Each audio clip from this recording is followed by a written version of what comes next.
যাকাত নগদও দিতে পারেন, খাদ্য কিনেও দিতে পারেন, সমস্যা নাই। আরেকটা প্রশ্ন বারবার এসেছে, প্রশ্ন করতে করতে আমার কান জ্বালাপাড়া হয়ে গেছে, এটা হচ্ছে আহলে হাদিস।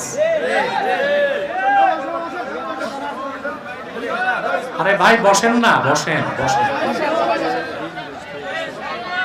প্রত্যেকে বসে যান। আমি আরেকবার বলবো, বসেন, বসে যান।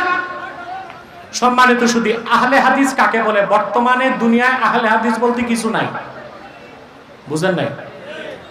যারা আহলে হাদিস বলে এরা কে? এরা লামাযহাবী। তা আহলে হাদিস কারা ছিল? বুখারী, মুসলিম, নাসাই, তিরমিজি, আবু দাউদ, এই সমস্ত হাফিজুল হাদিস, হাদিস শাস্ত্রের ইমাম যারা ছিলেন, উলুমু মুস্তালাহিল হাদিস, উলুমু মুস্তালাহিল হাদিস যারা জানতেন, তাদবিন করেছেন, হাজার হাজার হাদিস মুখস্থ ছিল, রিওয়ায়াত মুখস্থ ছিল, রাবীদের নাম মুখস্থ ছিল, আসমাউর রিজাল মুখস্থ ছিল, হাদিস কোনটা কি হুকুম তা জানতো, তাদেরকে বলা হতো আহলুল হাদিস।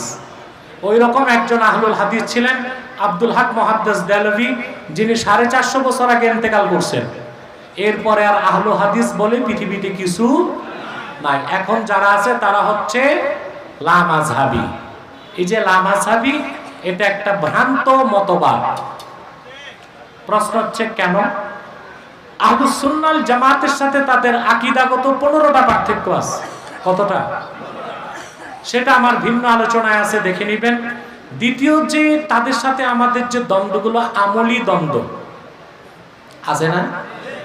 এখন তারা বলে আহলে হাদিস অর্থাৎ হাদিস অনুসরণ করে। তা আমরা তো দেখি তারা হাদিস অনুসরণ করে না। আমি একটা উদাহরণ দিচ্ছি। আমরা নামাজে যখন দাঁড়াই, রফে দেনে কয়বার হাত তুলি? আর ওনারা কয়বার? বারবার। এখন এই যে বারবার হাত তোলা, এই হাদিসটা বুখারী শরীফে আছে, বুঝলেন? আব্দুল্লাহ ইবনে ওমর বর্ণনা করছেন, প্রত্যেক উঠতে বসতে, রুকুতে যাওয়ার আগে, সাজদায় যাওয়ার আগে হাত তোলা। আমরা হানাফিগণ এই হাদিসটাকে মনে প্রাণে বিশ্বাস করি, আমল করি না। কেন? আমাদের কাছে বুখারীর উস্তাদ আহমদ বিন হাম্বল থেকে হাদিস এসেছে। হাদিসটি বর্ণনা করেছেন আব্দুল্লাহ ইবনে আব্বাস। ওয়ান আব্দুল্লাহ ইবনে আব্বাস রাদিয়াল্লাহু তাআলা আনহুমা আন্নাহু ক্বাল আশারাতুন মান শাহিদা লাহুম রাসূলুল্লাহ সাল্লাল্লাহু আলাইহি ওয়াসাল্লাম আল জান্নাহ মা কানু ইয়ারফাউনা আইদিয়াহুম ইল্লা ফি ইফতিতাহিস সালাহ